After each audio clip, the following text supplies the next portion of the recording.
Chapter 2, Avoiding Labor Conflicts. Withdraw to the freedom of rural areas. The time is fast coming when the controlling power of the labor unions will be very oppressive. Again and again the Lord has instructed that our people are to take their families away from the cities, into the country, where they can raise their own provisions. For in the future the problem of buying and selling will be a very serious one. We should now begin to heed the instruction given us over and over again: get out of the cities into rural districts, where the houses are not crowded closely together, and where you will be free from the interference of enemies. Letter 5, 1904. Avoid party strifes. Men have confederated to oppose the Lord of hosts. These confederacies will continue until Christ shall leave his place of intercession before the mercy seat, and shall put on the garments of vengeance. Satanic agencies are in every city, busily organizing into parties those opposed to the law of God.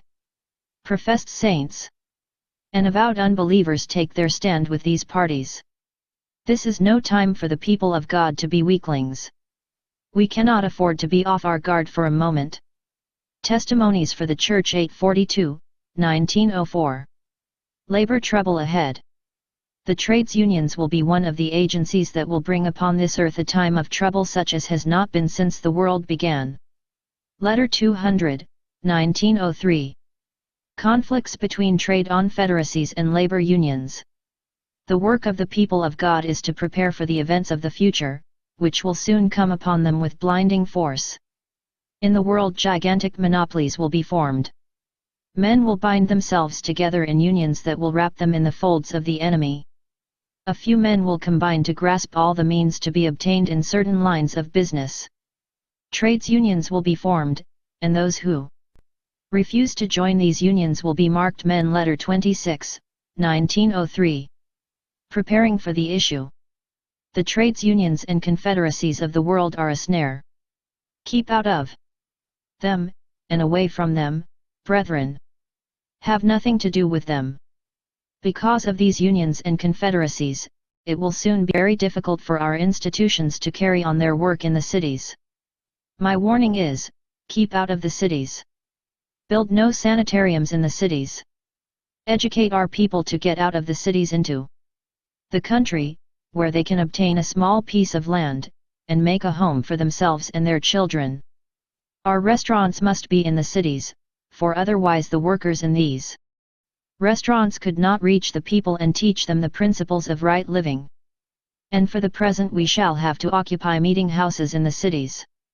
But ere long there will be such strife and confusion in the cities, that those who wish to leave them will not be able. We must be preparing for these issues. This is the light that is given me the General Conference Bulletin, April 6, 1903. To preserve our individuality. For years I have been given special light that we are not to center our work in the cities. The turmoil and confusion that fill these cities, the conditions brought about by the labor unions and the strikes, would prove a great hindrance to our work. Men are seeking to bring those engaged in the different trades under bondage to certain unions. This is not God's planning, but the planning of a power that we should in no wise acknowledge. God's word is fulfilling, the wicked are binding themselves up in bundles ready to be burned.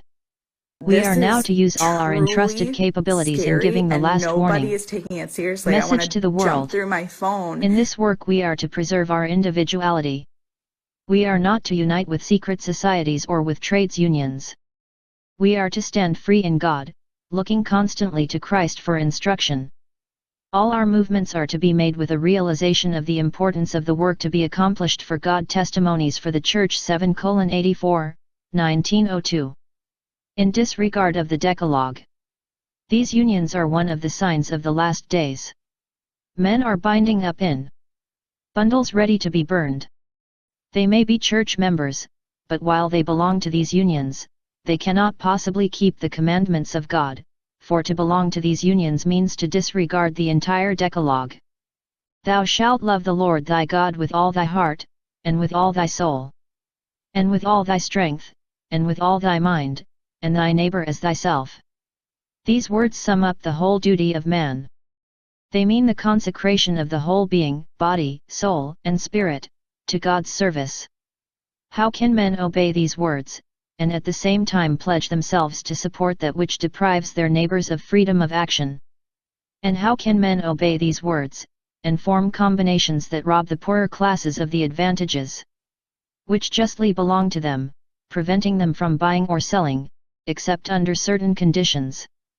Letter 26, 1903. Unions that are formed or shall be formed. Those who claim to be the children of God are in no case to bind up with the labor unions that are formed or that shall be formed. This the Lord forbids. Cannot those who study the prophecies see and understand what is before us? Letter 201, 1902.